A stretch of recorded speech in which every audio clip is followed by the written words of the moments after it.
treating you well. If not, I hope you have the strength to carry on. It's kind of interesting saying. I'm talking to myself right now because that's what truck drivers do. But eventually, people will meander in here because it's early in the morning and James Best isn't live, so there's a good chance that you guys might come in. Maybe not. Who knows? We'll find out. We will find out. There we go. You guys like that thumbnail? Echo. Check one. Check 8. So, we're brewing coffee right now. We're using a Conoco cup. Oh, I'm sorry, Ronico cup. Usually every night before I go to bed, I will go into the truck stop, since they don't allow refills, because of the diseases, because I didn't stop them before. I get a clean, fresh cup of hot water that they don't charge me for, and I will make tea with it. And so I keep these cups to use because they're clean. They don't have to worry about anything. So, but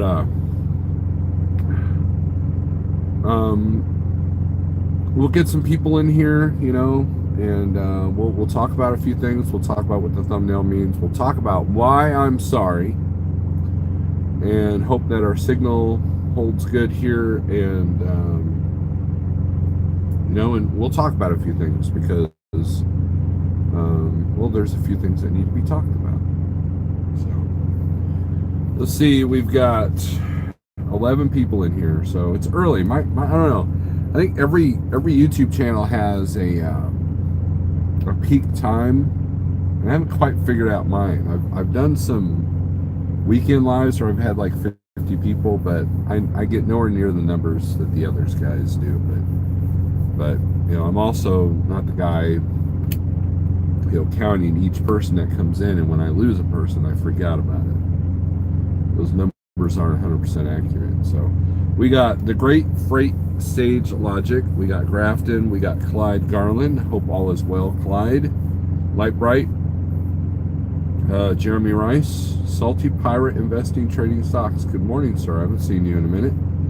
DIY Semi, what's up, sir?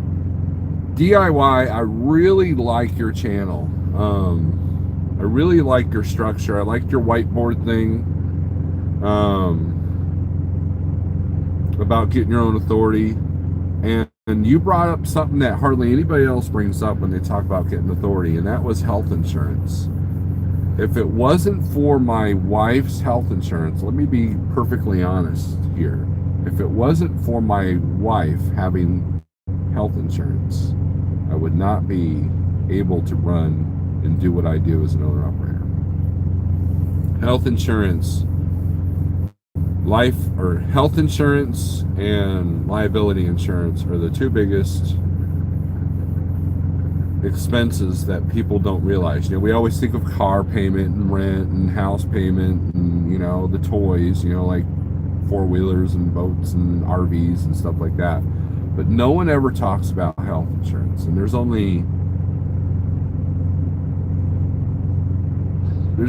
I have a friend who's an owner-operator. He's over at Schneider, doing very well, sole breadwinner, owns a brand new truck, not a Schneider finance truck, and he covers his family's health insurance as well, with two little kids in the house, right? And he's got way more house than I have. So he's doing very well. He works his butt off though, but that health insurance is a huge element to our lives here in America. It's huge, and that's something that a lot of people don't think of. Obviously we wouldn't think of that because why else would we like crap and all that stuff. Thomas Wilson, you actually made one. Jeremy Rice needs coffee. Well, come on over. I will brew you a cup. Virgo Life, you look good. Still doing keto. Virgo Life, yes, but I have fallen off the wagon with a few bread treats here and there. I've still completely off the sugar. Every now and then, my daughter will bake a cookie, or will bake something and I'll taste it. But beyond that, I pretty much stay true. The bread thing is an issue at times, and rice. Every now and then I'll cheat with some rice, but as far as going back to my old ways, we're not doing that. So it's good to have some elements of to change it up a little bit. But thank you for the compliment. I'm trying to maintain my awesome figure. So that's sarcasm, just in case you didn't know.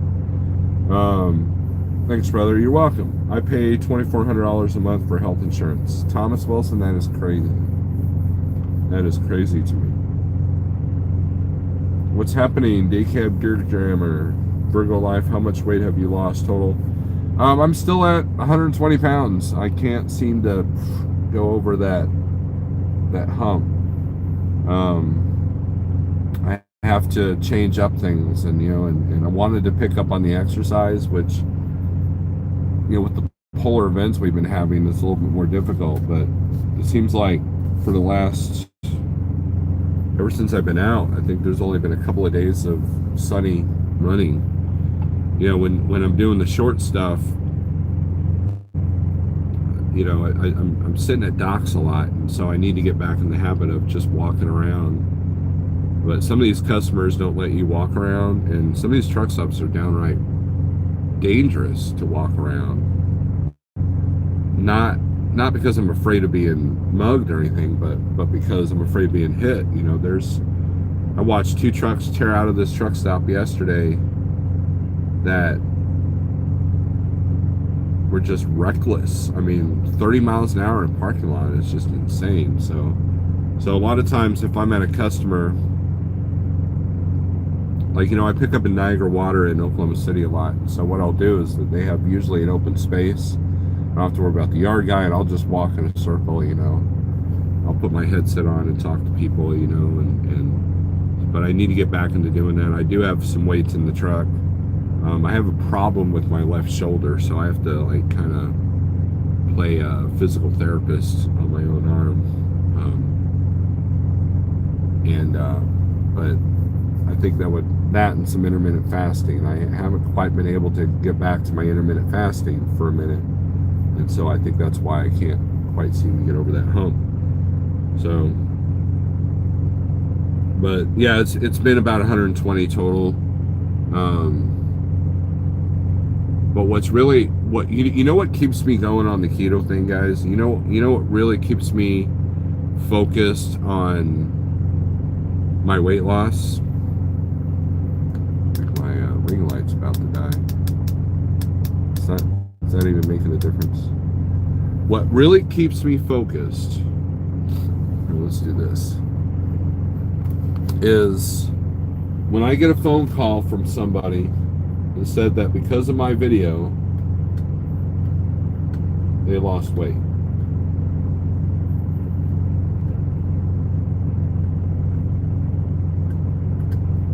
And I don't want to let people down, right? I don't want to let people down. And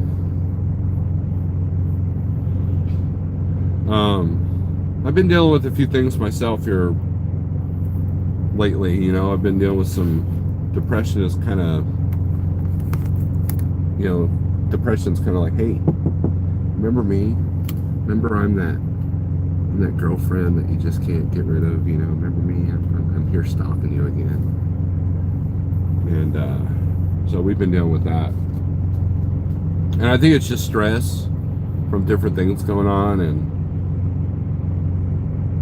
the perception of a lot of things going on in our country, in our world, personally. It seems like there's always a test, right? So thank you, DIY. I appreciate that. I'm wearing a shirt. I'm wearing my Metallica shirt.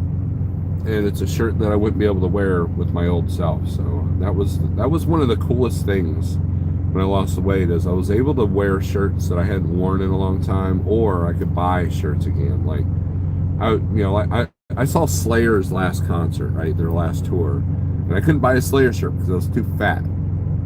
They didn't have any 4X.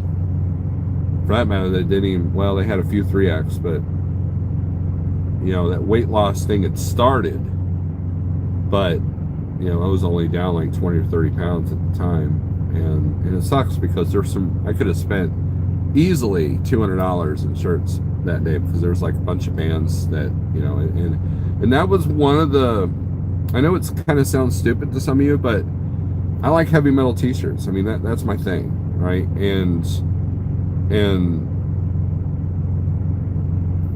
when I was very limited on what I could wear, that was kind of one of the many antagonists of, you know what, you need to lose some weight, dude, because you can't even look cool anymore, right?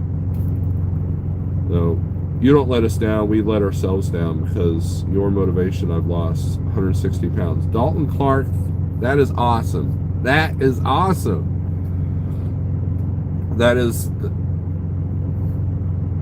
look, I love that. When I made the Struggle is Real video, that was a checkup from the neck up to myself. And I thought, you know what? I'm feeling pretty motivated. I'm going to do this video. And I did it more for me, but I also did it for you guys. And, and it's interesting because people like to throw the keto thing in my face. They like to go, oh, look at Mr. Perfect. Look at what you're doing. You think you're too good to hang out with us, or you think you're too good to eat what we eat and all that. And it's like, whoa. What are you talking about? And it really hurts. It really hurts me a little bit when people act like that, because I'm not the kind of guy that's going to preach to you and force, like a lot of vegans are like that. They're like, oh, I can't believe you're such a horrible human that you're eating that steak, and it's like, there's a vegan guy that I follow on Instagram because I really don't know why. He's one of those, you follow me, I'll follow you kind of deals, and he's a truck driver, and a lot of his videos are just feeding his ego about how awesome he is because he works out and he eats, but he doesn't eat meat, and meanwhile I'm looking at his carb count, just kind of like, and I try not to be that guy. I try not to be the guy that's like, look at me, I'm keto, I'm awesome, and you're not because you aren't motivated. Nothing turns somebody that you can help off more than talking down to them. There's some teaching YouTube channels that talk down to you because you're an idiot. You don't know what you're talking about. How dare you think that way? And it's like, shut up. Shut up. And so when I see people say that they've lost weight and I've motivated them, that's awesome, because what I set out to do was, you can do this as a truck driver.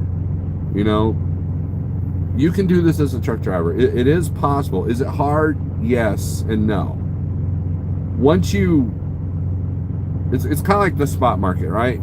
Calling a brokers could be a pain in the butt. Negotiating, having to constantly think of the game gets kind of tiring. But once you find a groove, it could be very rewarding. And keto's kind of the same way, or weight loss in general is kind of the same way. And we have a tendency to do something not want to do something that's hard. And for me, keto was the easiest thing, because like, wait a minute, I just got to eat clean meat and vegetables, keep the fat count up, I'm in. And and sugar addiction is a real thing. If you have an addictive personality, which I do, it's going to suck. That's the hard part. That's why I say keto is easy and hard. It's good foods, but the hard part is the withdrawals and the strategies you got to come up with, as far as like, okay, I can't just grab a sandwich. You can grab a sandwich, but you got to have enough willpower to throw the bread out the window for the birds, and sometimes that's hard. Sometimes we need to go convenience. My weakness is breakfast burritos, because they're convenient. I can't really eat scrambled eggs out of a bowl going down the road. It's not recommended. And so that's the hard part, thinking ahead. But once you get to an intermittent fasting state and you're not very hungry, you go through less food, and you just find you don't need breakfast and stuff like that. But the fasting thing has been a challenge for me, and I try to be honest. Like, I try to be like, I'm perfectly keto while I'm eating a donut behind the scenes, and I'm not, I don't want to do that. Chuck for life. Good morning, Tolga. It's going to be a great day. Wahoo! It's Friday. GNC family. Chuck. Good morning, all. Dice Man going live. Good morning. Dice Man, call me later. I want to chat to you about something. So, if you're not busy, if you're at vacationing or if you're dealing with 58 brokers, don't worry about it. It's not important, but I definitely want to mention a few things to you.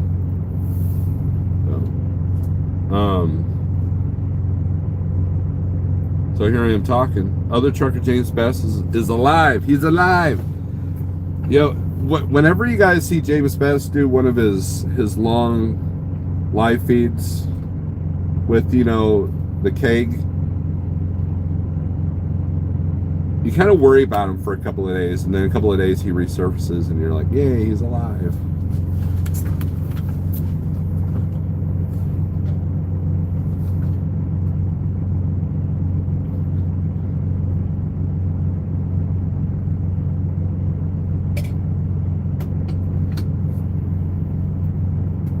I'll be right back.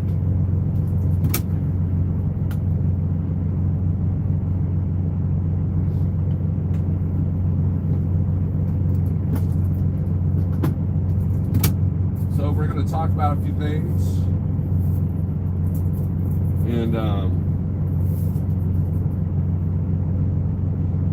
there's a few spot market things I want to mention, and there's a few other things I want to talk about. So where's the title come from? I'm sorry. Well, here's where that title's coming from. The title is coming from, I've done 2 live feeds recently and I took them down, and so I apologize for that. Now, for those of you who call me, and say, hey, what did you talk about that was so bad that you take it down? It wasn't that I was talking about anything bad. I don't know, it just didn't feel it was worthy of anything. So we're going to try to talk about some worthy things, so I want to leave this up. John Kirkpatrick, good morning. Nice seat, thank you. I love this seat. When I went down to Florida, those were the first 600-mile days I'd done in a while, and the seat was a champ. I love it. I love the seat. There was a time where I run a lot of short haul, if you guys haven't noticed, and every time I had a day where I was over 300 or 400 miles, man, my back hated me, and so it was time to get a new seat. So let me the judge. Good morning, bro. Greetings from home. I'm done for the week. I'm early enough. Gross money. Good deal. Trucking all day. Good deal. Okay.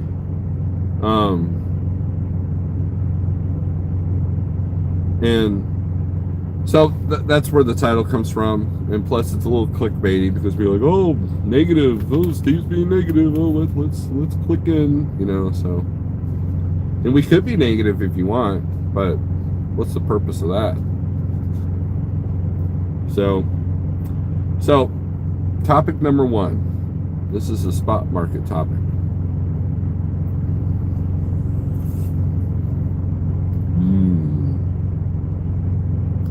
So I'm part of a group called New Owner Operators on Facebook.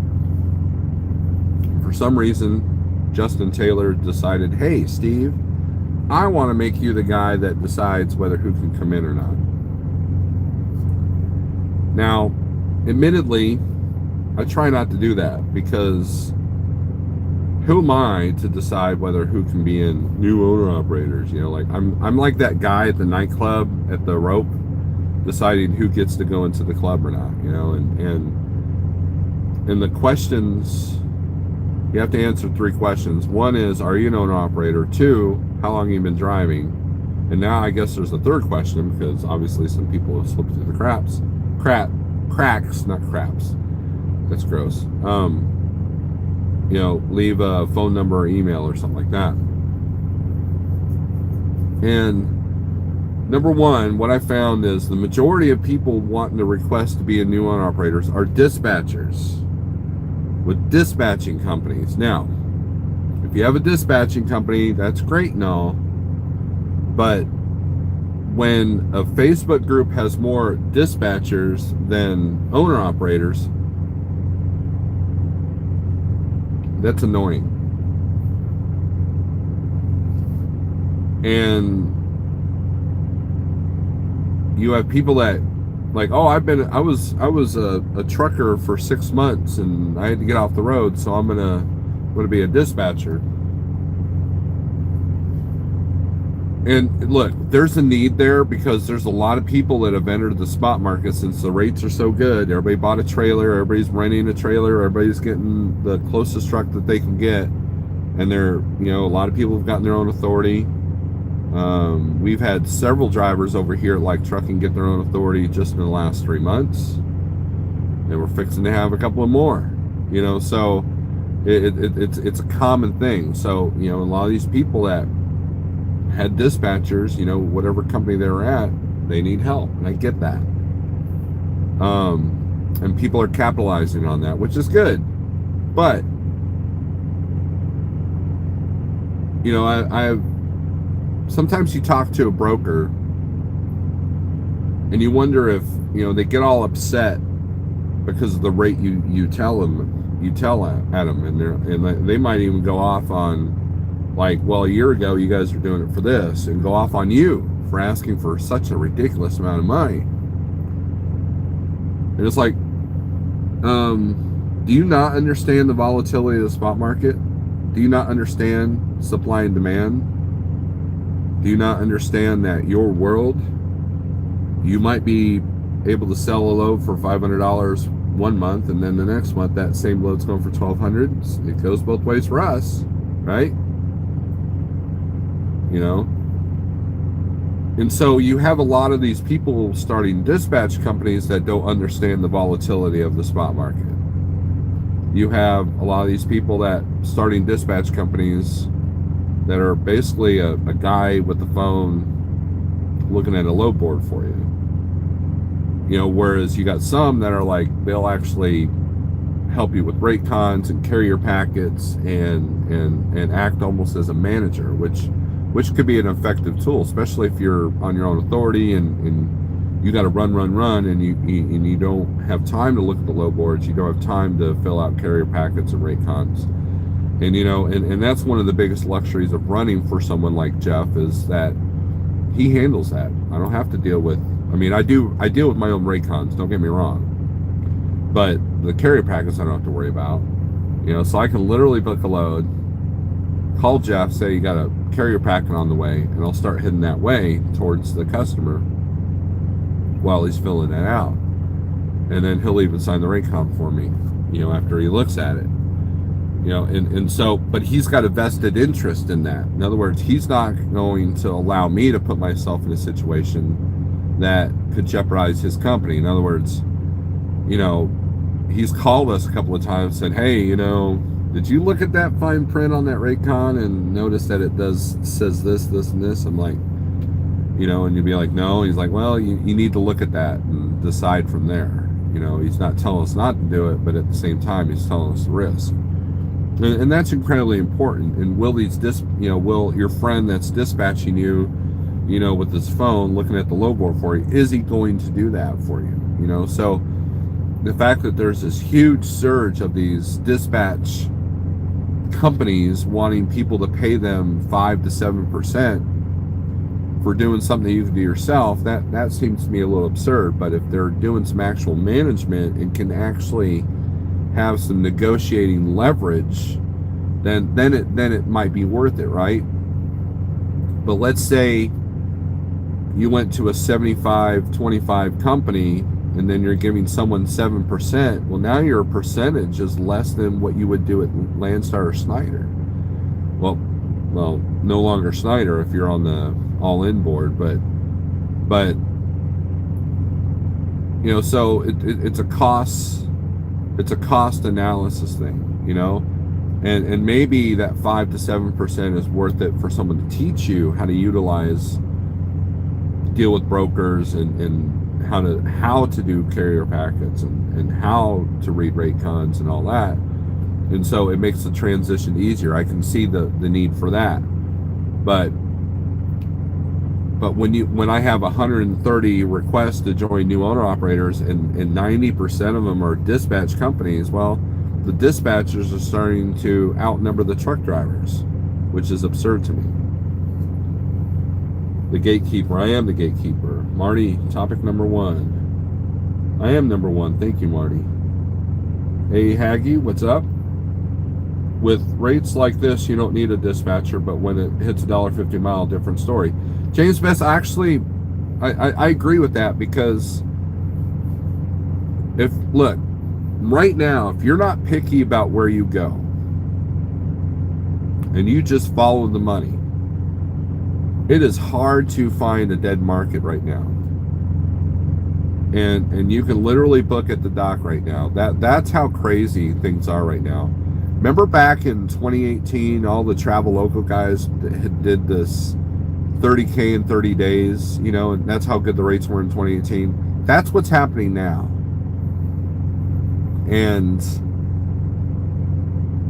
But what James Best is pointing out, that when stuff's $1.50 a mile, you have to keep that truck moving at that point.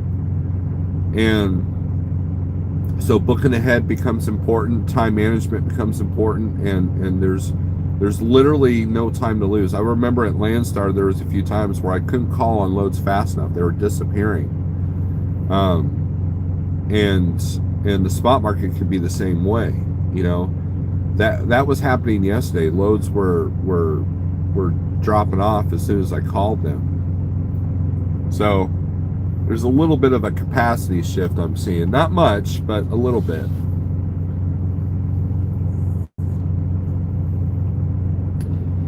I don't do social media. What is beneficial about being a part of those groups? Dalton Clark, that's a good point. The trucking groups have a lot of negativity. I'm a part of Rate Per Mile Masters. I'm a part of New Owner Operators. I'm a part of Rates and Lanes. Okay? One is Chad Boblet. One is Kenny Long. Shane Ferris from Green Miles. He's in all three of these. And then Shane started a new one called Raising the Trucking Bar, which is a really good group because it's not filled with a bunch of complainers. It's not filled with a bunch of questions that are like, wow, you should have thought of that before you bought your truck kind of stuff. But most of the time I'm just scrolling past. Every now and then I'll look at the trends, what Chad's talking about or what Kenny Long's talking about. But most of the time it's mainly brokers or drivers complaining about each other. But there are some positives I have learned. There's a PACCAR page that I'm a part of that I learned a lot from. And there is a couple of keto groups. There's a trucking group called Truckers Know Keto that has been really beneficial. So social media, Facebook is like a liquor store, okay? In Springfield, Missouri, there's this Brown Derby Wine Center, and it's got all these extravagant alcohols. It's got like 100-year-old wines. There's a there's a bottle of cognac that's like $8,000 in there, right? $8,000. And and I'm side note that escapes me why someone would want to drink a 150-year-old liquid and pay $8,000 for the privilege to do so. Just like the people want to pay extra amount of money for coffee beans that come out of a cat butt. So to each his own. That's why sometimes I don't understand rich people, but you go in there and you can either get the 24 pack of Milwaukee's Best, or you can get the fine bottle of cognac. And so you have to kind of pick what you want. It serves the same purpose, but you have to be careful where you tread, and social media can be like that. And I think that I think all of us, not all of us, but a lot of us are dealing with social media overdose because of this pandemic. And I think that's why the world is losing its ever-loving mind. So if you can stay off of social media, and God bless you,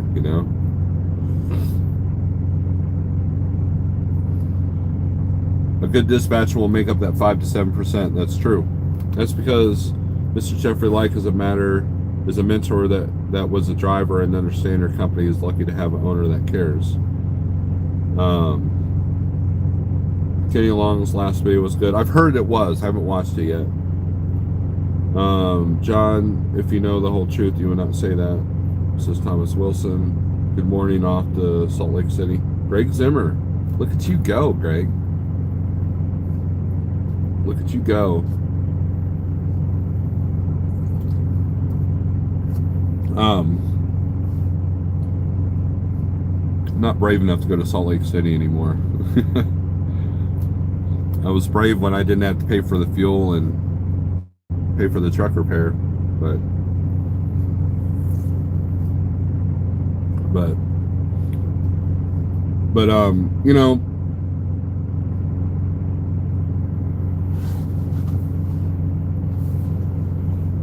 when it comes to mentors, James Best and Spectre said something pretty good that kind of stuck with me, and it's a good line for people that are joining a company like ours. Is I hope, what was it, James Best? It was like it was along the lines of, don't be afraid of the freedom you're about to receive, or I hope you can handle the freedom you're about to receive, because that's what it is.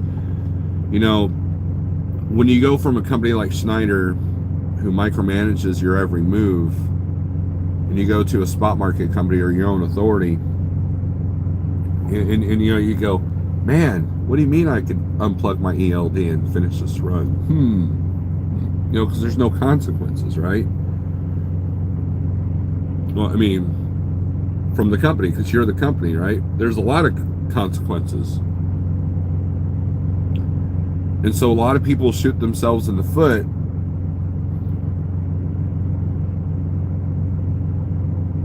when they do stuff that they were micromanaged, because if you don't micromanage yourself, you're going to make mistakes. And so, like, Jeff has learned the value of some of the micromanaging that Schneider does. And when you have 15 drivers, you can't micromanage their businesses. You can give them some guidance, but at some point you're going to have to kind of figure things out, or sink or swim kind of deal.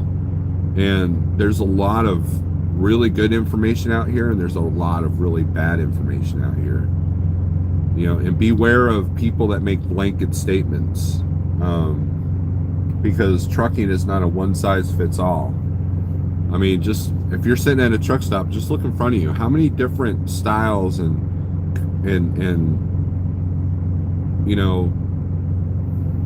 like I'll give you an example. If I can wipe off this window here. Is that annoying? You know, if you look at all these trucks here, these all have a different business, right? You have fleet trucks, you know, you got the ones that are older, you got ones that are newer, you got Hurricane there with all their glorious lights and bling, you've got Schneider Company, you've got, you know, you've got a tanker, you know, hooded truck. I mean, you have all these different, these are all different business models, every single one of these. You know, you've got an older Mac right there, who's probably got a way different business model than the Freightliner, the new Freightliner that he's next to. You know, and not one of these guys is right, not one of these guys is wrong. They all, you know, would Hurricane work for me? Absolutely not. But obviously they're doing something because they're still a company, they're still around. So you might have a guy that says, you know, at Hurricane that says, you know, bling is the most important thing on your truck because it keeps drivers, blah, blah, blah, blah, blah. And then and another guy that might drive a truck that's like mine, that's paid off, that doesn't have a whole lot of bling, and say, well, the truck is just a tool, da, da, da, da, da, da, da. And so there's different aspects of each. You know, maybe the bling is a good motivator for people to want to finish paying off that truck, or maybe if that's not important to someone, then just having a truck that runs and doesn't get you DOT'd all the time, you know, is important as well. And so, you know, there's a middle ground. You know, if you treat the truck as a throwaway truck, but you know that you're going to buy a new truck every 3 years, or a used truck every 3 years, and then, you know, then that mindset, and then you got to develop your business around that mindset. If having a truck with a lot of bling is your mindset, then you have to develop your business around that mindset. Okay, I'm going to have to ask for more money a mile. I'm going to have to, you know, my cost per mile is going to be a lot higher because that's important to me. But that's important to me because I want to go to work. I want to look at my truck with pride, and I want to pay it off, and I want to, you know, I don't want to have a new truck every 3 years, you know. And so it's a different mindset. And when you have someone that goes, you shouldn't do this or you shouldn't do that, and it's a blanket statement like you shouldn't buy a new truck or you should buy a new truck, or you know, if they use the word should or have to, buyer beware. You know, that's kind of the deal. And too many echo chambers here on social media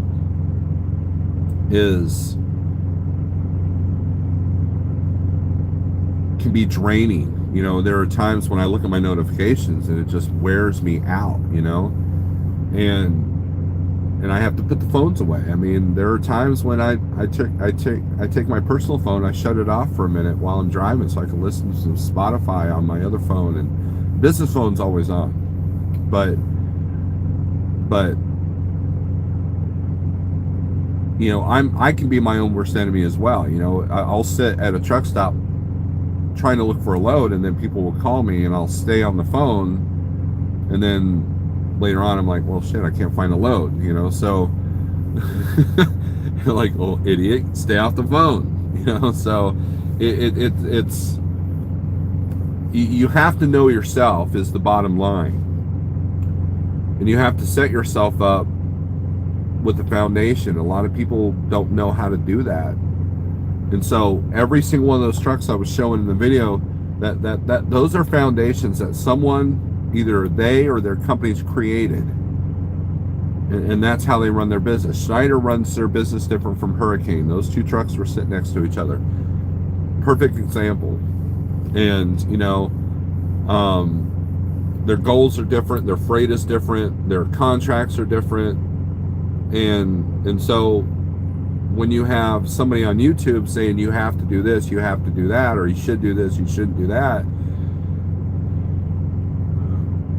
those two drivers right there are going to see your video completely different. And so there's a lot of disagreements. You know, what works for me doesn't work for you. You know, what my business model is will not work for you, and vice versa. You know, and that's the reality of the situation.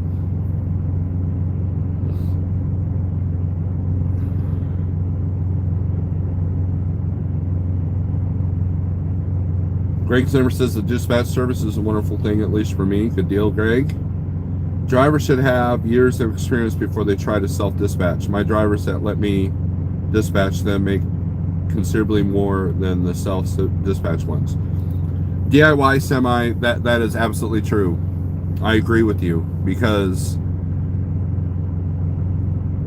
self-dispatch is not as easy as you think. A lot of people don't realize that. There's nothing more humbling than, like, you go from a company position where, like, my dispatcher doesn't know what the heck he's doing, and then all of a sudden you're in the seat and you're like, oh, I get it now. And it's easier to dispatch somebody else because I'm not, they may not think of all. I overanalyze things. I tend to, like, try not to take too many risks, but I know that I would make a decent dispatcher because I can evaluate some of the risk and not try to put drivers in that situation. But again, it goes down to the mindset of the driver. If they want to go anywhere at any time, then it's just a matter of clock management and keeping them out of dead areas. Or utilizing those dead areas and understanding that, if you get $4 going in, you might only get $1 coming out. And then you average it all out, So there's that. There's a million ways to do it. None of it's 100% success or fail. Right, James Bass. Robert Daniel, hey. The nosing guys are failures. Well, those are pull-through spots, James Bass. See, you're judging. Those are pull-through spots over there. That's what that is.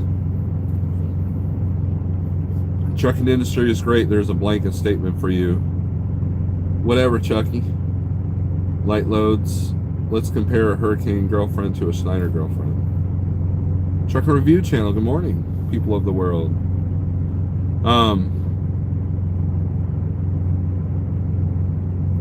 Eric said something to me that made a lot of sense. You can make money. You can make a lot of money.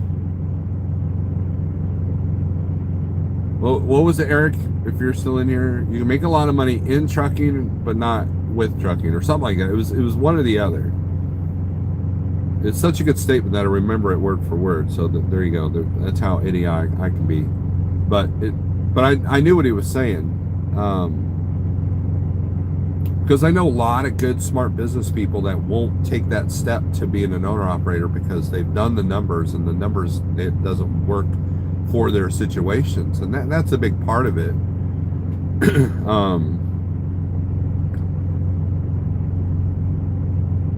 And so there's a mindset, there's an ethic, there's all kinds of, you can have the best work ethic, but if you don't know how to manage your time or your money, it does no good. You can be the best time and money manager, but if you don't have a good work ethic, you're going to struggle too. That's, I suffer from both. So I'm not the best manager, and I don't have the best work ethic, but I'm trying to change that. So prayer can work, don't break, part shortage. That's one of my fears there, Thomas.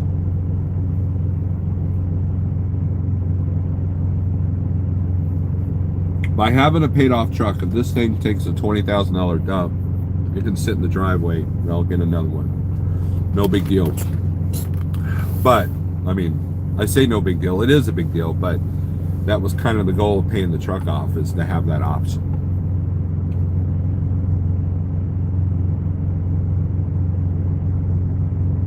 There are only two blanket statements that everyone should think about: what you want and desire, and what you can actually afford. That's true. People say you can't get rich in trucking, but you can't get rich with trucking. There you go. There you go. The great freight sage logic just spoke some truth. You talk about part shortage on a video also. I am, Eric, you've been putting out videos like crazy, so I'm kind of like behind and stuff. So Eric is dropping a lot of knowledge on his channel, so if you're not watching, why? Look, understanding the other side from the broker's point of view, because trucking is only one aspect of logistic services. And and understanding the entire game is key. And I'll give you a perfect example. So we're just talking about self-dispatch. How many of you that went to a self-dispatch company said, "Oh, that's why they do that way. That's why they kind of do it that way. That's why my dispatcher did that at those times." Because now you see the other side. And so if you're dispatched or if you're a company driver, I highly recommend establishing a relationship with that dispatcher and have them tell you a little bit more about their side of things. And if you're a dispatcher at a company, explain to your driver. Perfect example. I had to be home for a kid's birthday. My kids were young, so that was important. And I was sitting on a ramp outside of Jefferson City, Missouri. I had just done a delivery, couldn't stay at the customer. So I was sitting on a ramp in Jefferson City, Missouri, off of US 50. And I was scheduled to be home that day. Or no, the next day. I always left myself a day cushion. And I delivered at like 10 a.m. and I was watching my 14-hour clock disappear. And I kept bugging my dispatcher, "Hey, any loads yet? Any loads yet? Any loads yet?" And he said no. And he wouldn't say anything. Then at about 14 hours, 3 hours from my 14 hours was up, I get a message on the Qualcomm, "Head to the yard." So I did. And so the following Monday, I called him. I went in the office. I'm like, "Dude, why'd you do that?" And he's like, "Well, we were just sitting there waiting. If something was to come up, we didn't want to like move the truck without knowing that there was absolutely nothing that we could do in that area." And I'm like, "Well, why didn't you tell me that?" Because as a company driver, especially green as I was back then, I sit there and dwelled, "Well, they're doing this on purpose. They're keeping me from my family. Why are they letting me sit here?" And I stewed on it. And I told them, I said, "Dude, by the end of the shift, I was ready to quit, because you weren't doing what I needed you to do. But if you would have said, 'Hey, this is how this works. This is logistics, and so we don't want to just waste the money of bringing you home unless we absolutely have to,' I would have sat in the back and took a nap or something, and my mind wouldn't have gone to dark places, on the ramp there in the middle of Nowhereville, Missouri." And so now, does he owe me an explanation? No, but that communication definitely eases his job and my job together, and that's important. And that's the biggest thing. Communication is key. I mean, brokers will give you $100 deduction on your rate con for not communicating.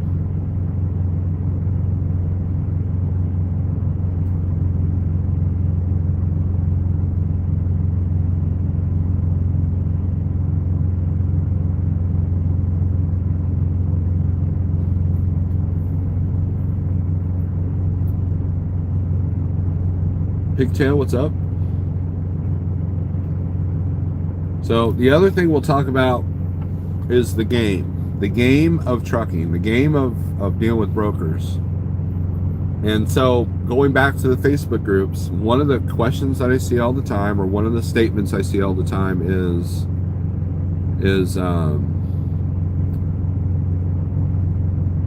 how come these brokers don't post their rates? I hate that I have to call on a rate, because they're not posted.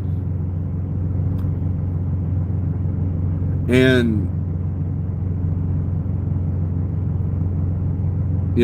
Shane Ferris from Green Miles brought this up, and I'm going to bring it up myself too. Whenever they post a rate, that is a psychological trick more times than not. We're gonna use $1,000 as a baseline. So let's say you there's a load that's paying posted rate is $1,000. And you click on that, and the 30-day average, which that's the DAT low bore I afford, is 30, gives me the 30-day average, which isn't as accurate as the 15, but it's definitely better than the 45.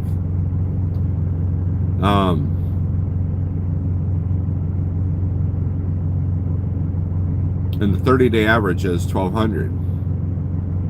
Right away, psychologically, you sit there and you're like, well, this guy's not even close or close enough.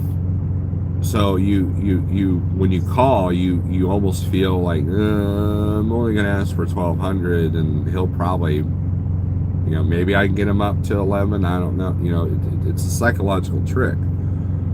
Or they're hoping that you don't do your research, or you got the lowest DAT board that doesn't give you any day average, and you just go for that price. And I've seen their posted rate be half of what the average is right now, because the rates are so good. And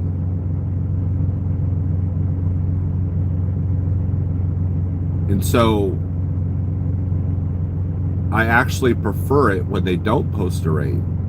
But it's a trick that you have to be mindful of, because always ask for more. Just because it's a posted rate doesn't mean that you can't ask for more. Now, if it's a ridiculously high rate, that means someone dropped off of it. It's there to sell. It's there to go. And sometimes you don't even need to negotiate, but most times you do. But it's a psychological trick. So these people that get upset when brokers don't post rates,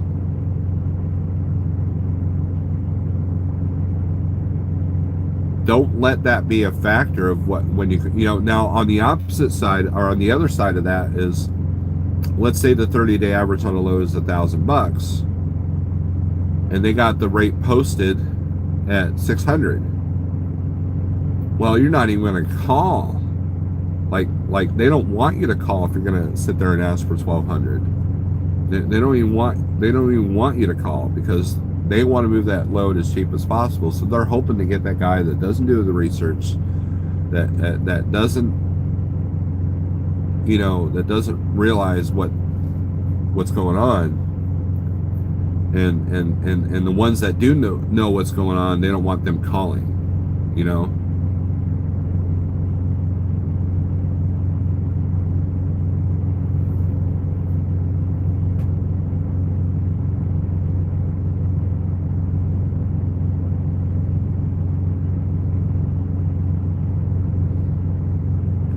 Sorry, I don't trust any broker that's using YouTube. Thomas, Eric was helping me before he was on YouTube, and he's not a dry van broker, so he's given me insight on some of the logistics aspects that's actually helped me make more money. So again, Thomas, that's a blanket statement, and he's not using YouTube to sell his brokerage. He doesn't need to sell his brokerage, because he's got steady over-dimensional freight that he's made a lot of money on. And so he wants to help drivers and people wanting to be brokers to be better at their business, and that's the purpose of his channel. You talked about bad mentors earlier. Eric has been a good mentor for me. So, and I know you take value in the words that I say. So that is a generalized assumption.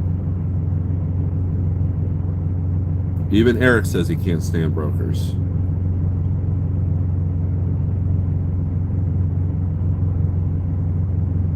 One thing I didn't like was when the broker calls you every 5 minutes. That's when I was working for the last company. Yeah, but there are ways around that. I mean, a lot of the brokers use tracking apps and emails, so it's easy to email them at the dock and just go. What I don't like is when I can't get a hold of a broker when I need them, and that's been happening a lot here lately, which is kind of annoying. That Amish farm that I picked up at, I couldn't get a hold of anybody, and I emailed the broker and I said, I'm canceling this load if I can't get a hold of you, and Jeff was okay with that. And so Jeff got the corporate number for me and taught me how to get the corporate number, and so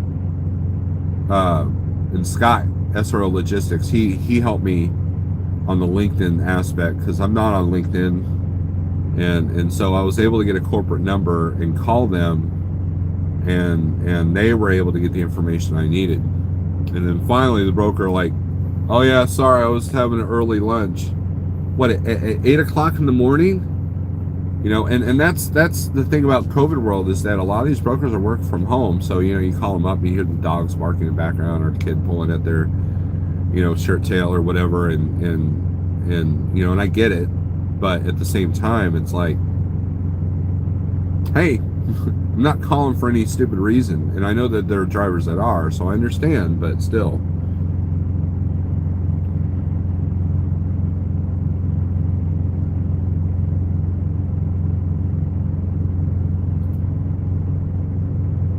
Good morning. What are you saying, Big Rig CEO?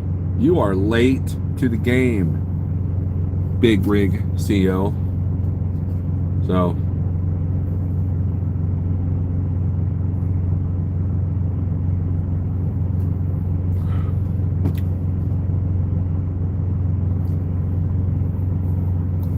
it's a game. It really is. It's a psychological game. It's about a game about numbers. And the beauty of being with a carrier that's, you know, 3 and 4 and 5 years old, is that you have access to a higher caliber of brokers, that won't deal with authorities that are less than 3 years old. And they tend to pay more. They tend to have less problems. They tend to be on it if there is a problem. And that's pretty much all I ask, is if I have a problem, help me solve it. If I have detention, legitimate detention, pay me. If the customer screwed up and I deserve a truck order not used, pay me. And don't avoid my phone call. And one little trick, here's a little nugget. Like, if I had the ability to cut and edit my videos, here's a nugget, okay? I highly recommend getting a Google Voice phone number. Make sure it is based in a different area that you live in, different state if possible. Because sometimes when you can't get a hold of a broker and you know they're avoiding your phone call, use Google Voice. They answer it. Boom. Now I've got you. That is a trick that I've learned recently, and it works. And again, I'm not the Chihuahua always yipping. You know, if I call you, I'm either giving you a check call or there's an issue. And if I have to hound you for money, you know, don't avoid my phone call. I'll go above your head, and I will be a pain in your behind. You know, and that's what a lot of them are hoping for. So the brokers that have got good morals, that you know, aren't out to get you for every penny, you know, on the detention stuff, I mean, those are the ones that I like working with. Case in point, we had an agent for a big brokerage that literally gave me a truck order not used for a load I hadn't even picked up yet. I was across the street at the other customer delivering one of their loads, and they said, you know what, that load just canceled. I'm giving you a truck order not used for that. I'm like, sweet. You know, and guess what? I worked with that broker almost exclusively for 3 months, and he made me a lot of money, and kept me off the low boards less, and it was awesome. You know, and when rates started to creep down, we played a little cat and mouse game. Like, hey, you know what? I think I'm gonna like do this other load instead. And then after 2 or 3 of those, they're like, hey, you know, we got, you know, I would get the rate that I would ask for the first time. So.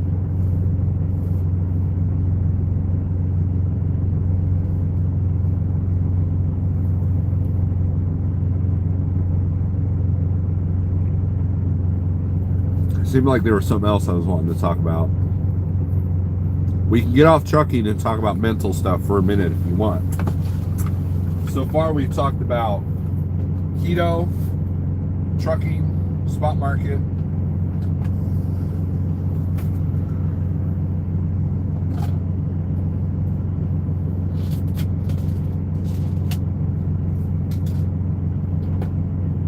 You can talk about anything you want. I kind of made this coffee kind of weak. It is empty.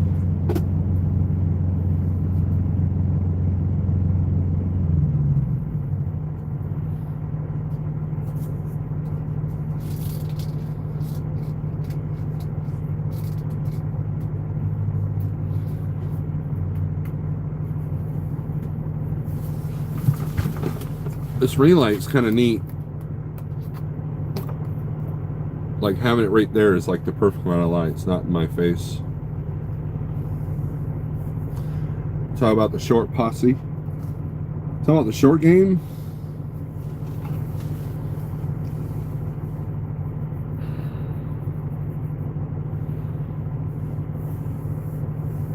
You guys stop commenting or something.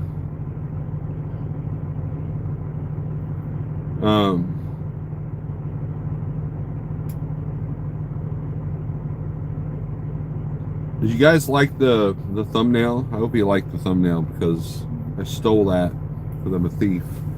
I stole that from one of these Instagram pages I follow. Took a screenshot and used it for a thumbnail.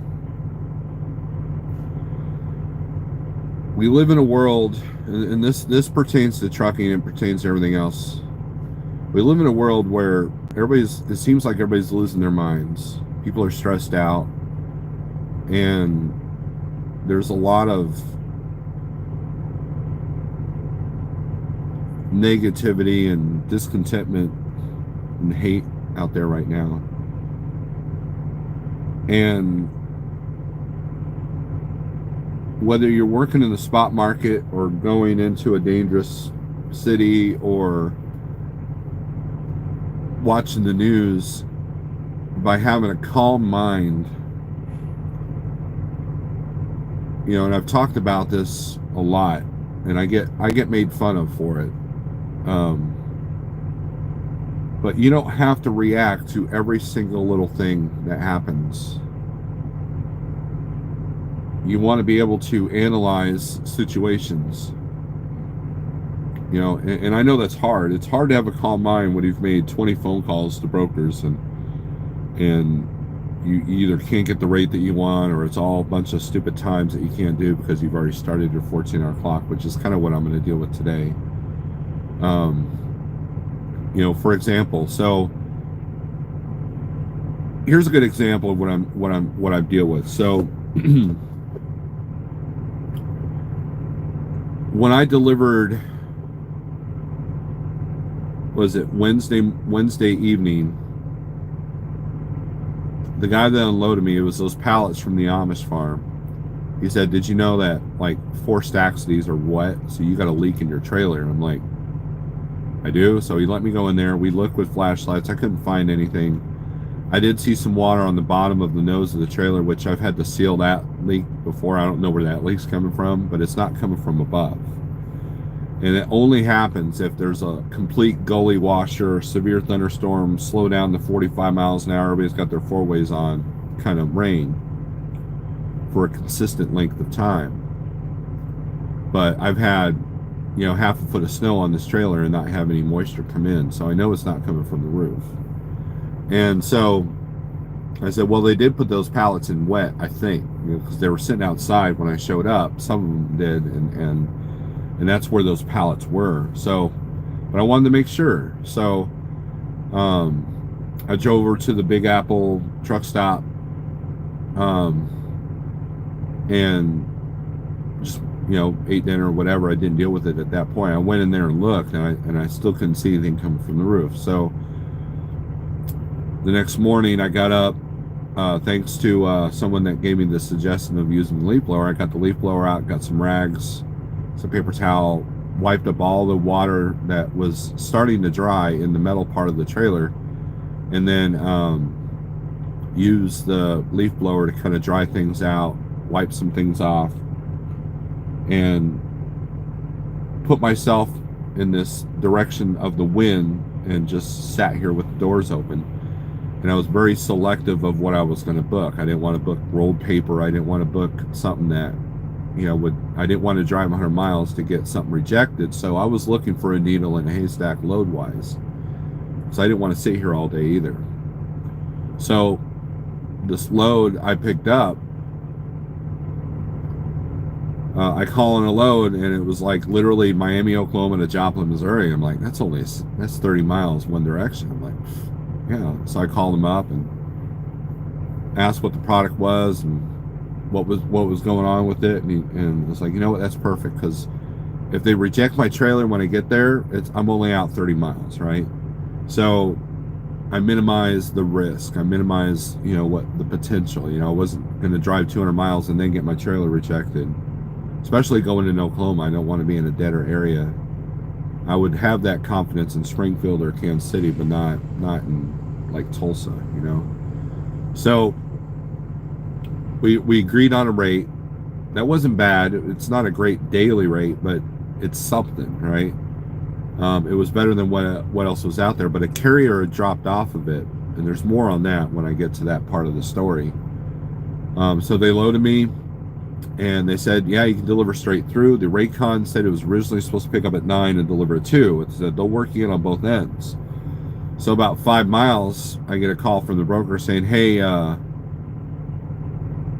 they can't take you till in the morning. I said, well, that's funny, because when they loaded me, they said the plant manager was waiting on me. So I showed up anyways, because it's literally a block from this truck stop, literally. So I'm like, well, no big deal, right? So I went in there, and I don't have anything booked for today yet. And I get the, oh, what? Huh? Yeah, they said this is supposed to be tomorrow, And so now here's where communication is funny. So I said, well, what time, so basically they turned me away. Said, yeah, you'll have to come back in the morning. I'm like, okay, what time? 8 o'clock. And then someone yelled, no, 7. And then another person said, no, 6. So I don't want to start my clock and then sit there for 3 hours. So we're gonna go in at 8, because that's the guaranteed time that they'll unload me. And but the whole part of this, the whole point of this story,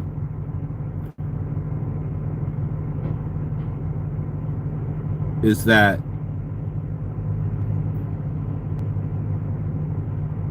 you hear the term, it is what it is, and that's a good way to calm yourself. As much as I hate that, sometimes that's a surrender to just what is, but you still have to gauge your reaction. Like, I wasn't upset when they said that I couldn't be unloaded till tomorrow. Now, would I be if it was going to affect the load that I booked? Absolutely. But again, it's out of my control, so I wouldn't have been like, fist bumping, I wouldn't have been like that. And so by having a calm mind, I'm able to look at the situation and like analyze, okay, so maybe I could work on booking something. And so now, I looked at the positives. Well, now I can definitely book something for Friday morning, for Friday afternoon even. So I'll be careful of when I start my clock. And then in knowing this area as well as I do, I know what to look for and what I could possibly do. Because I want to work until Saturday or Sunday and then be home by Monday morning for my doctor's appointment. So by having a calm mind, I'm able to analyze the situation, be understanding. I don't take it out on the customers. I don't take it out on the broker. Now, was the broker playing a shady game?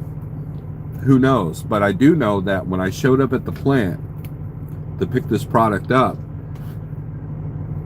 the broker told me the carrier dropped off of it because it was going to affect his next load. But what the plant told me was that the driver was supposed to pick the load up at 9 a.m., showed up at 11, and then asked him if he can get him loaded within 20 minutes. And they said no. And so he, well, I got to call the broker. I'm giving this load back. And so by me having a calm mind and being on the low board, looking for that needle in the haystack and having some patience, boom, I was able to capitalize on that. Now, the broker said I was a work-in, but I don't think he realized how long it would take for them to load me. It took them literally like an hour and a half, but by that time it was time for the other place to go home. It was the plant kind of thing. So it's not like a grocery warehouse, which I wouldn't have done that with a grocery warehouse. Never do a work-in for a grocery warehouse, because that'll bite you in the butt. And if you do, don't book anything after it, because you don't know what that's going to look like. Oh, we got some people commenting finally.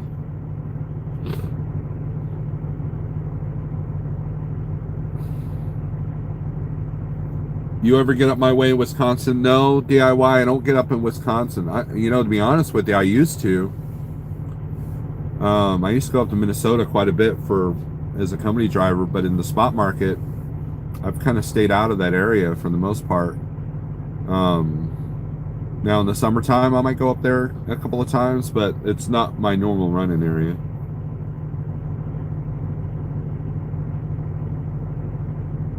Paper roll loads are heavy, and the paper moves all over the places. Truck for life, what's up? Sounds like I wouldn't pull for the broker if they did that to me. They had the appointment set, and they said, "Nah, we'll take your load tomorrow."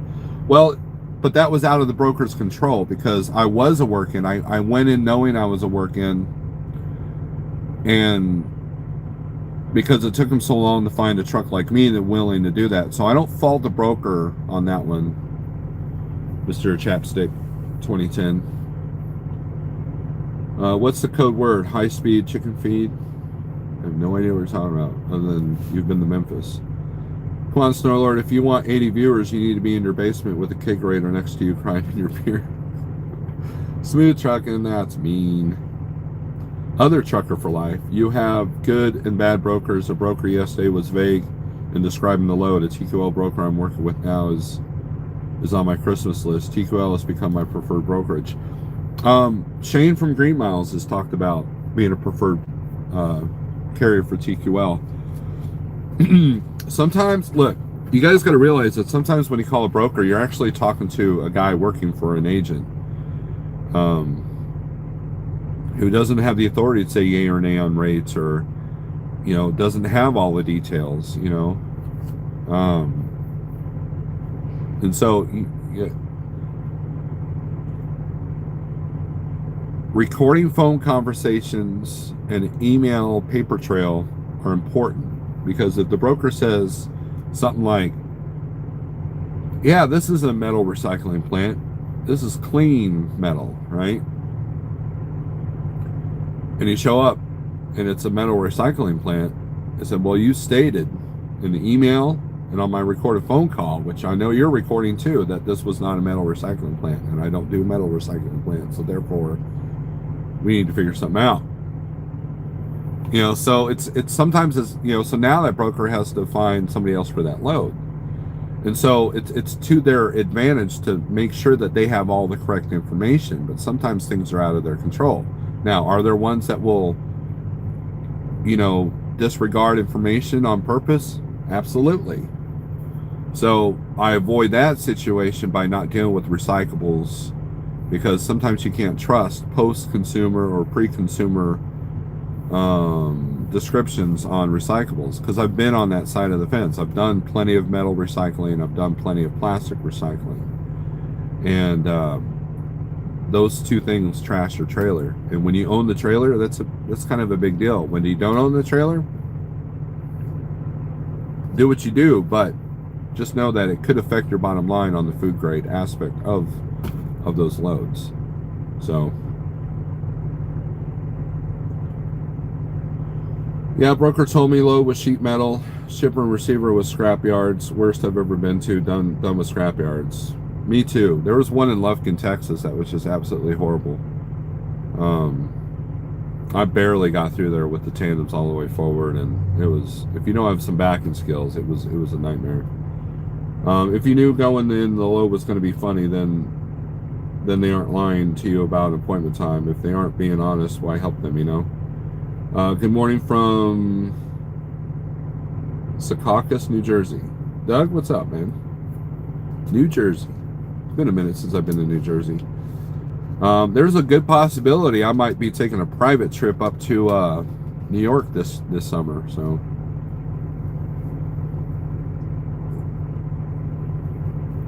that is a good possibility.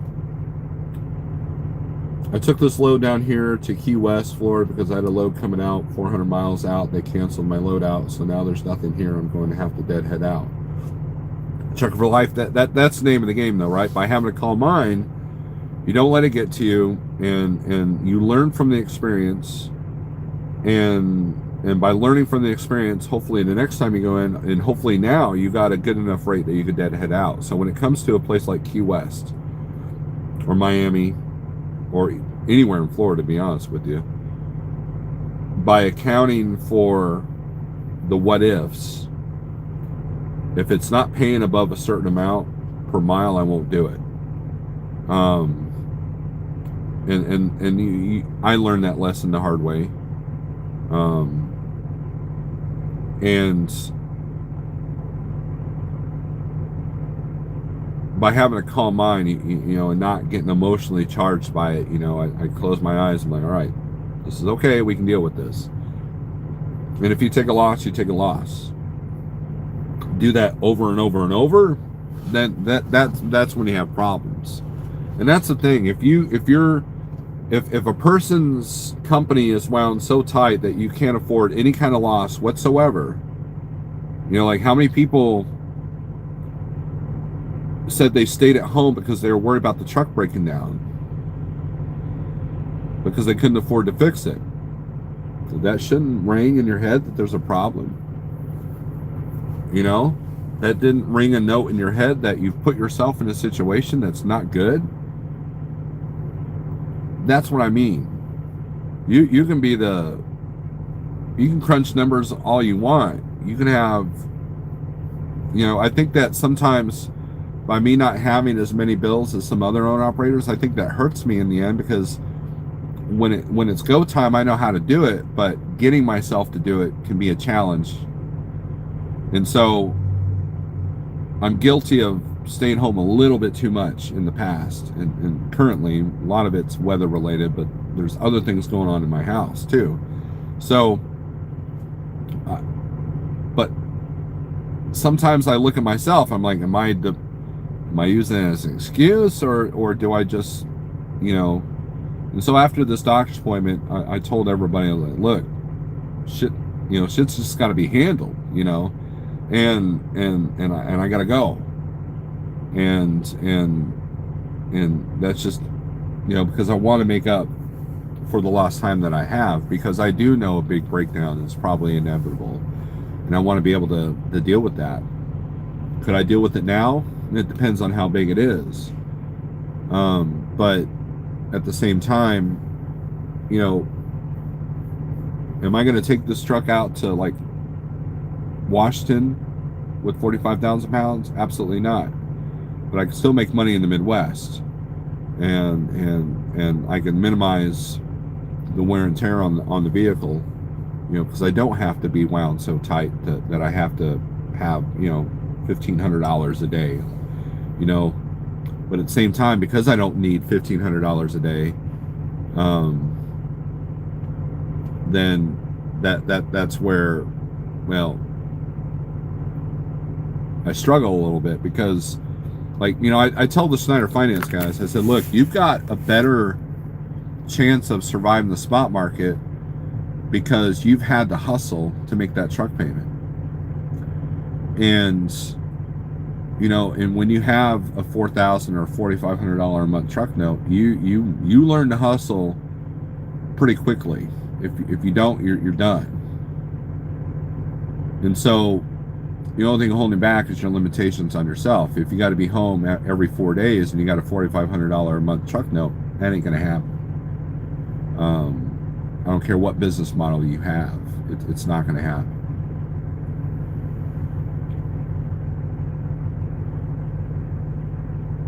Do I do meditation, yoga? I don't do yoga, But I do a small form of meditation. Um, I quiet the mind in the morning and in the evening. Um, so am I sitting there in the sleeper going, oh no, I'm not doing that, but I do have some meditative type practices. No.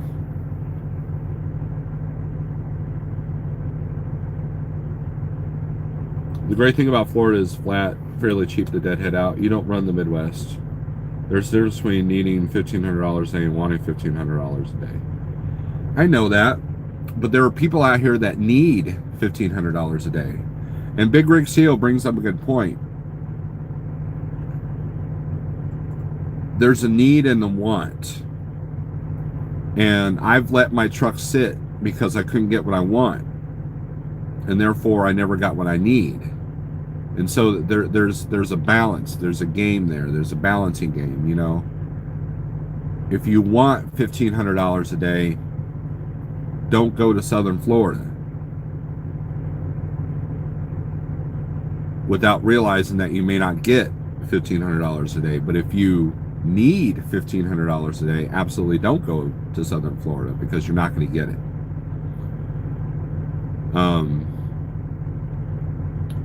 And that's the thing. It's all about averages. So if say you need $1,000 a day, well, for every $700 or $800 day you get, and there's some $1,300 and $1,400 and $1,500 days to offset that. It's all the average at the end of the month, at the end of the week, and then you got to look at the net. And I can't tell you how many times I've beat other owner operators that are running all over the country on my net side, because I've literally made $800 a day for a week straight and only spent $300 in fuel.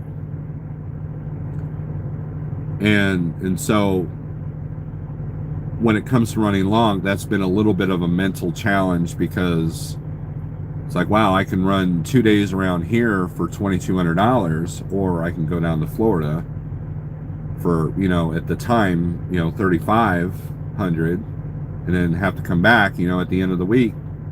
I'm really not much better off. So the problem that my business is struggling with are the days off that I've taken, not what I'm making per day. That's been my issue. And so and I'm honest enough to tell you all that. But I can't tell you the times at Landstar that I wanted no less than $2 a mile. And I would sit for 2 days because I couldn't get my $2 a mile. And I had no idea what I actually needed, per mile. Actually, I did. Landstar kind of helps you with that in orientation, but again, I wasn't thinking about the law of averages. For every $5 mile load you get it helps with the dollar mile freight you might get coming out of a dead area. I feel like Big Rig CEO is attacking me. Good morning, beautiful. Much love and happiness everyone's way. RD yelling at the windshield. Meditation. Pick up that guitar and do exercises. That's a good way to meditate. There have been times when I just go home and I just want to play the guitar.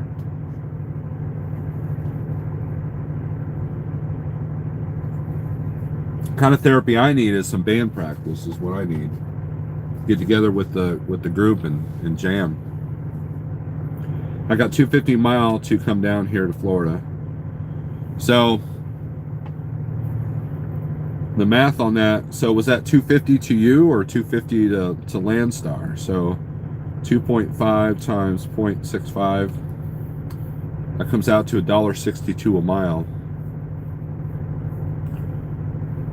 So if you have to deadhead out, that number becomes considerably less. Oh, to you, that's a good rate then. That's a good rate. I thought 250 before Landstar's cut. I was gonna be like, ouch. But you got to do what you got to do. So And I hope you're looking at that, Truck for Life. I hope that was a mistake I made. I was always focused on the gross number, that was before Landstar's cut. Schneider made that easy. They just didn't give you that number. But things have changed at Schneider. That new program, you're not getting 65% anymore. You're just getting what they want to give you, which must be in the spot market at that point. We're getting the band back together. RD, you ought to come up to Missouri and hang out, man. We'll jam. I'll let you hook up to the full stack and you play through a real amp. Tick off the neighbors.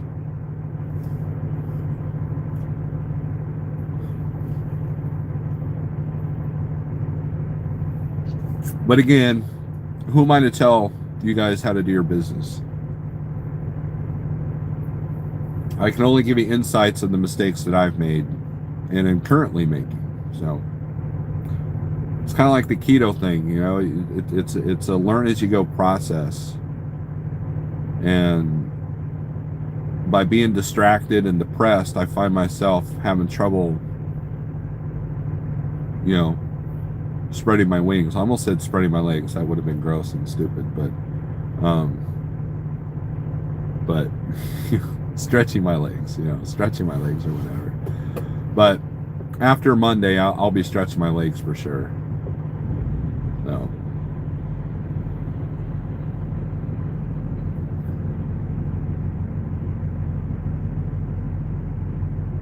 You're passing through my area in a couple hours? Well, you know where I'm at, RD.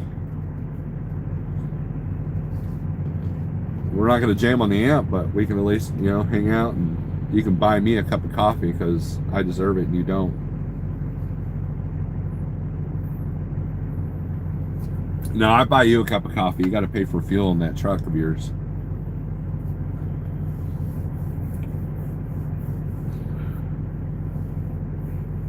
About an hour?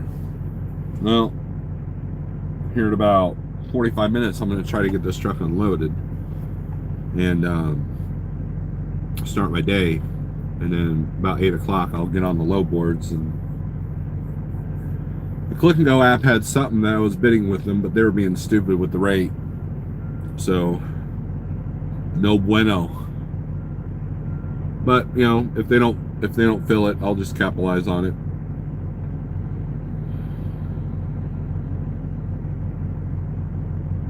You actually got a VNU from a broker on a load that screwed up Monday. Look, they don't all avoid it, but I tend to, we work with a lot of brokers here, and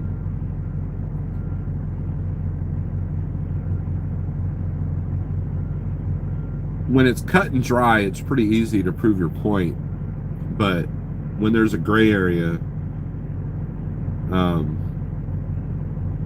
I know people that will cancel a load and then expect the tow new, and it's like, no, that's not how that works. So, it's a give and take. There are times when I've been an hour into detention and I won't ask for more because it's just not worth it at that point. But 5, 6, 8 hours, I'm going to chase you for the money. We're going to have some conversations, because that's ridiculous. And I dealt with that earlier this week. That's how my week started. And yeah, it was horrible. It really kind of sets the tone for the week. So that's been kind of my thing. So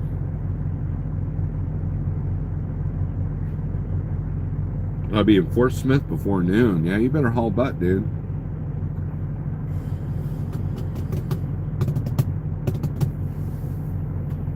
I was looking at some freight out of Fort. Last time I was in Fort Smith, some genius decided to put an industrial park in the middle of a residential neighborhood, no truck route.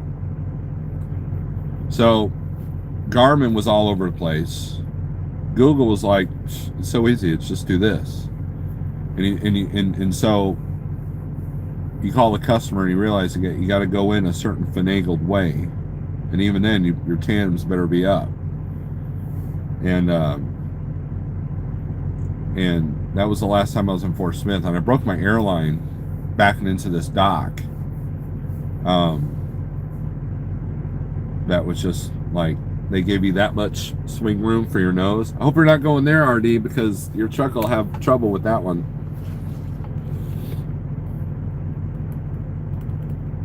I was loading for Georgia. They put Michigan freight on me, took it off, and couldn't find my Georgia freight. That's happened to me. I guess the Michigan guy showed up with Georgia freight. Check those bills, boys and girls. I've been guilty of that. At Schneider, I actually took the wrong load about 150 miles, had to go back. And that would have happened earlier last week. I picked up a load and the bill said some warehouse in Rogers. I was like, no, I'm supposed to be going to Springdale.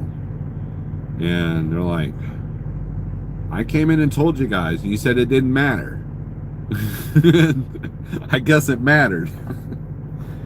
So again, it's if you don't listen to me, I can't help you, you know.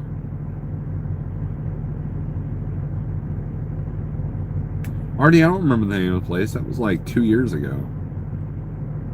The trailer still had a shine. I was so new to the spot market.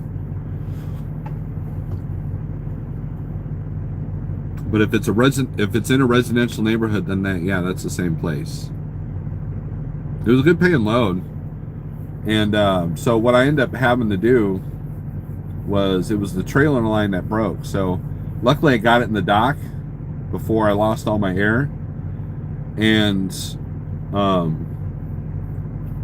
they let me bobtail over to the, I bobtailed over to the International to get some new airlines. I had them put them on because I was having trouble with, I didn't have the right tools on the truck. And so I just had them do it. And the mechanic's behind my truck, and he looks at my drive. He's like, is your truck vibrating at like 55 miles an hour? I'm like, kinda. And he's like, yeah, your carry battery is going out. You need to take a look at that. And he kind of showed me. I'm like, oh crap. So after I was empty, I ended up deadheading home and got that worked on. So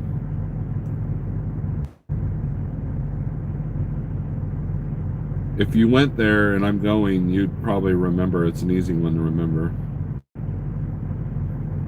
If you text me the Google Map shot, I'll tell you if it's the same place or not. I can at least know that. So now there's a canning place down there. I've been there too, but that was a long time ago. There's a food canning place down there.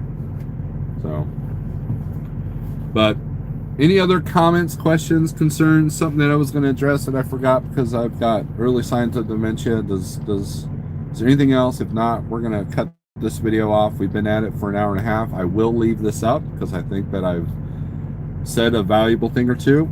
Maybe I'm full of myself. Maybe I'm not. Probably am, but that's the idea of being a narcissist on YouTube, telling you what my life is like. So there's that.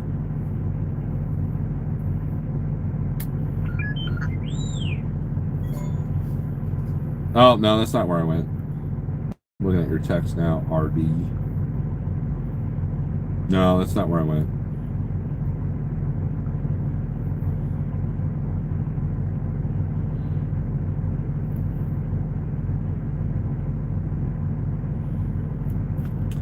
There's that customer in Fort Smith?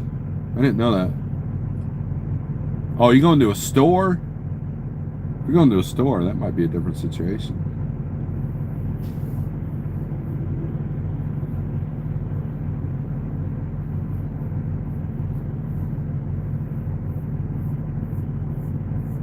I don't think there's a DC down there, so if you're going to a store, then yeah,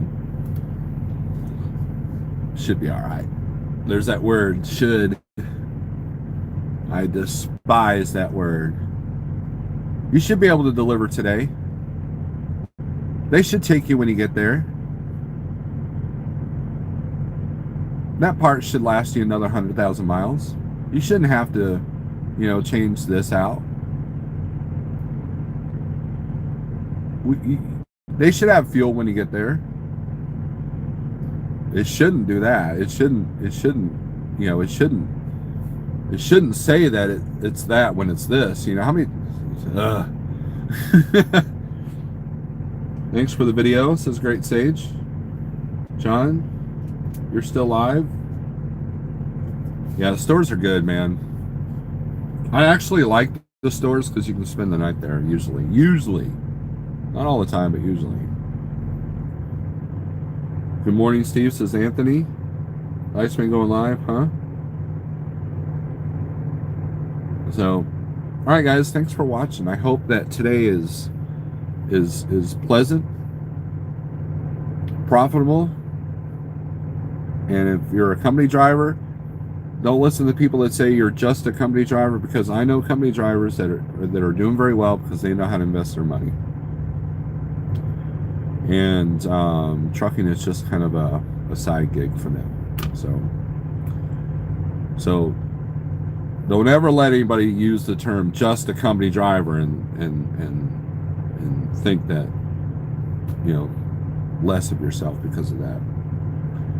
So anyways,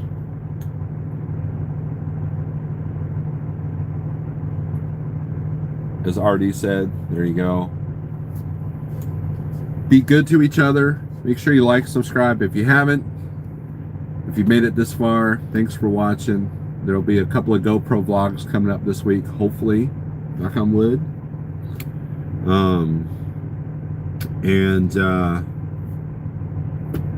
Now I can insert whatever tagline here. I don't think I have a tagline. You know, Pale Rider says, stay safe.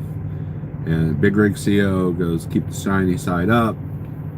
And I'm just like, whatever. Peace.